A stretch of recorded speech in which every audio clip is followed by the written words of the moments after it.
আসসালামু আলাইকুম, কেমন আছেন আপনারা সবাই? আমি ইঞ্জিনিয়ার আব্দুর রহমান রাকিব নতুন একটি ভিডিও নিয়ে হাজির হয়েছি। এই ফ্ল্যাটের মোটামুটি ইন্টেরিয়র কাজ কিন্তু হচ্ছিল, আমি কিন্তু তা নিয়ে লাইভে এসেছিলাম। আজকে দেখাবো যে কাজ কি পর্যায়ে আছে, প্রায় শেষ, সেই বিষয় নিয়ে আজকে আলোচনা করব। তো এইটাই হলো প্রথমেই হলো সেটা হলো মেইন ডোর, বিশাল বড়।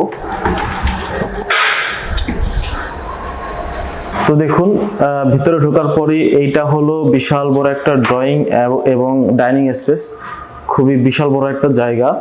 অবশ্যই আমরা চাই যে ড্রয়িং এবং ডাইনিং স্পেসগুলো যাতে অনেক সুন্দর হয়। এখানের ডিজাইনগুলো দেখবেন ক্লায়েন্টের চাহিদা অনুযায়ী সেভাবে ডিজাইনগুলো করা হয়েছে। এইখানে যেটা আছে সেটা হলো ফোল্ডিং ডোর, খেয়াল করবেন খুবই সুন্দর। কিন্তু আপনি পারলে বা চাইলে আপনি কিন্তু পার্টিশন একটা সুন্দর ব্যবহার করতে পারবেন। এই পাশেও আছে। তো আমি ফোল্ডিং ডোর ইউজটা মূলত আমরা ইউজ করি কেন, যখন আমাদের কিছুটা হঠাৎ করে প্রাইভেসি দরকার হয় সেক্ষেত্রে কিন্তু আমরা ফোল্ডিং ডোর ব্যবহার করে থাকি।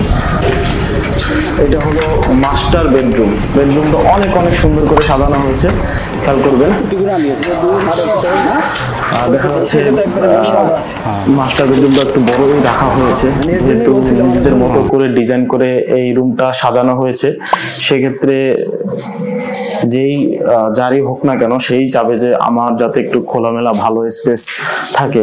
আর এই পাশে একটা টয়লেট দেখেন, এখানে ডোর যেটা ব্যবহার করা হয়েছে খেয়াল করুন, ডোরটা খুবই সুন্দর। আর সর্বশেষ এইখান থেকে কিন্তু ব্যালকনিটা খুবই বড়।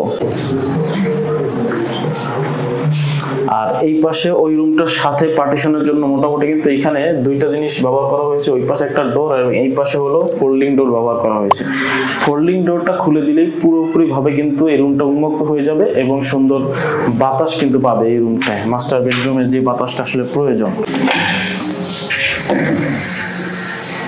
খেয়াল করুন।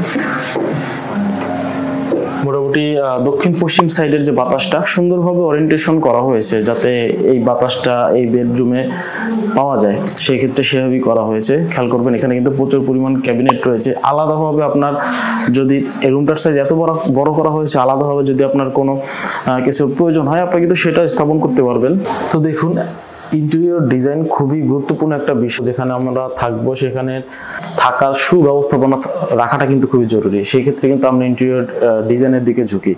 তো আজকে এই পর্যন্তই, এই ফ্ল্যাটের এই বিষয়গুলো দেখালাম।